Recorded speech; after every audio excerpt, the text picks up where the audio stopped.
Hi, I got one of the newest beers from Farmstead. I believe it's their Riwaka Pale Ale.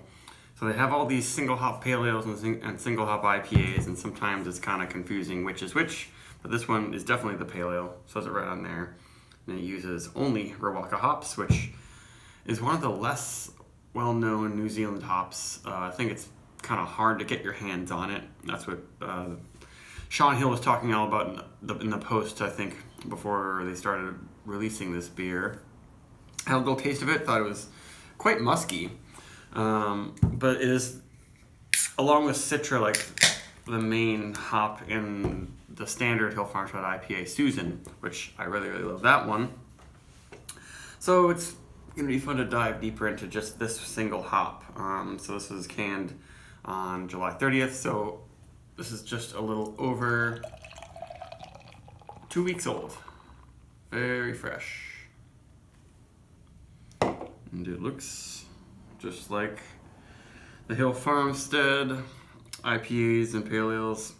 It is not ultra murky. I think their double IPAs are a little bit hazier. Very nice, super white head, big bubbles, little bubbles. They know how to package their beer very well. And yeah, there's a little shadow of my finger coming through there, so definitely not a very dense look to it. Oh, that's such a weird smell. It's almost, I guess it's smoky is how I would describe it, but musk is the way that I like to describe this smell. Like, it reminds me of what Mosaic sort of used to be like, maybe. But really amazing. It's much stronger than I've smelled it from any hop. And it's very different from Nelson Sauvin, the most popular New Zealand hop, which that one, it has a little bit of a smoky quality to it, but it's more just like fresh cut jalapenos to my nose, but this doesn't have that. Yeah, it's smoky pepper or something. Pretty cool. And when you inhale really hard, there's definitely some fruitiness. Some peachy. Maybe it's kind of like smoked peach or something, I don't know. And a little bit of barley in there. Maybe I'll get past the smoky, musky quality after I have a taste.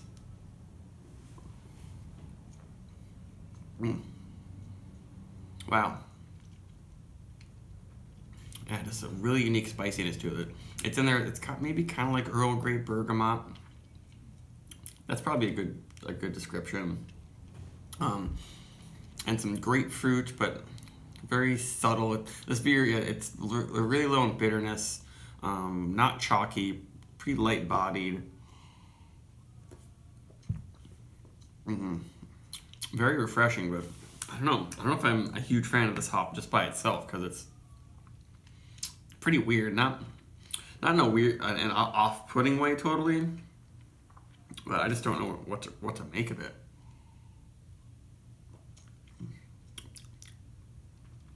Yeah, it's really hard to describe.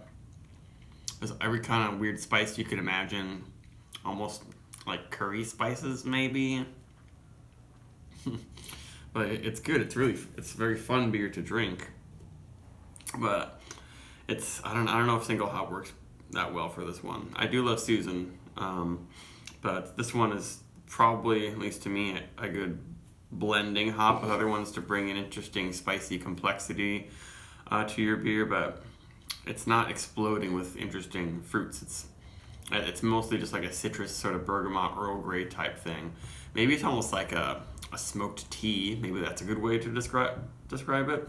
Somewhere like between, what is that, Lapsam, Souchong, I think that's the smoked Asian tea, but then almost maybe sort of Earl Grey is going on, but Earl Grey has that sort of bergamot orange type thing going on.